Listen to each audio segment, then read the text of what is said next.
we're gonna make short crust. This is 1 pound of soft room temperature butter going into the mixer.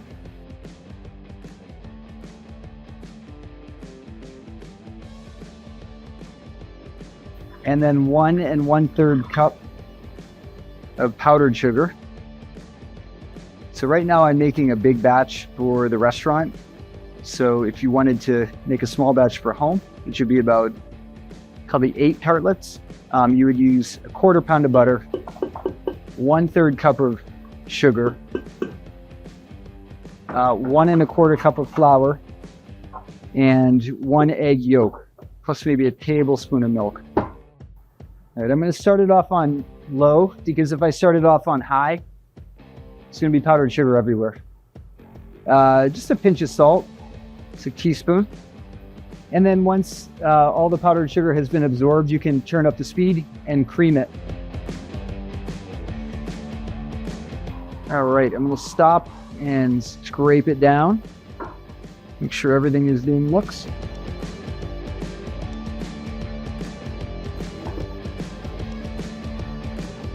And while that's mixing, I'm going to separate 4 eggs. We're just using the yolks.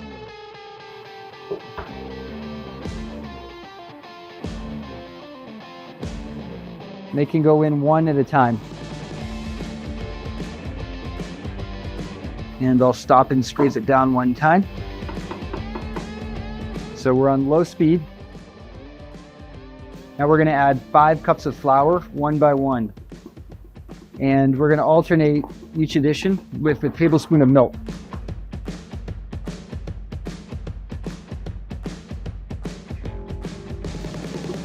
And we really don't want to add any more than 4 tablespoons of milk, because if there's too much moisture in that dough, it can develop too much gluten. It kind of starts to pull back as it bakes and shrink up. So just the bare minimum, not a milk. And we really don't want to mix this any more than we have to, because again, that will develop gluten. You don't want to do that. This is not a flaky pastry, this is a tender pastry. And we achieve that by mixing the fat into the flour. And as soon as I don't see any more dry flour in there, I'm going to stop mixing.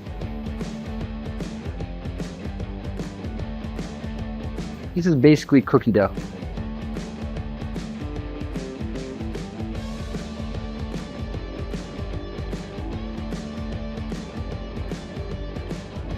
So these don't have to be perfect circles, but the closer they are, the easier it is to roll it out to the right shape.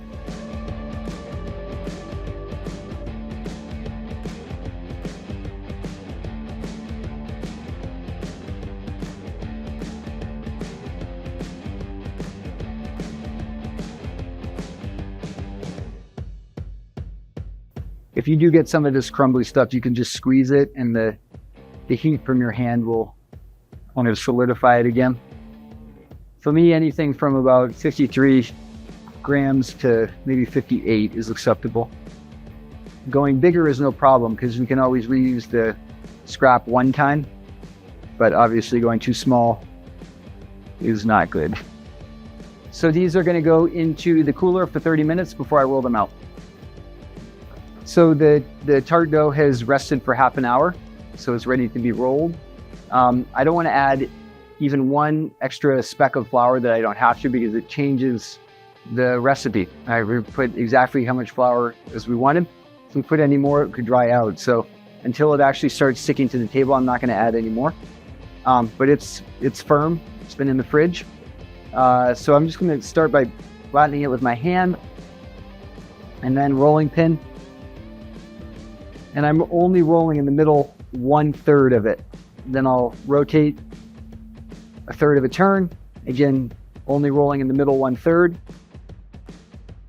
Rotate again. This is about the diameter that I want, but I'm not putting any pressure. Again, I haven't added any flour yet. And then I can use the bench scraper to just work on the shape. If you have big gaps like that, you can cut off a little bit of dough over there, put it over here. Maybe take this thing off. Not making big adjustments, but just a little bit.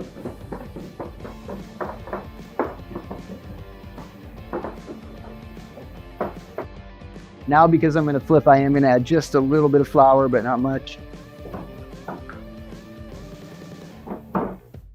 Tiny bit there. That might have warmed up against the table from friction.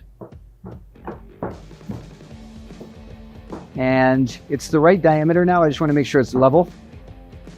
And you can just feel a little lump there. And that is good to go.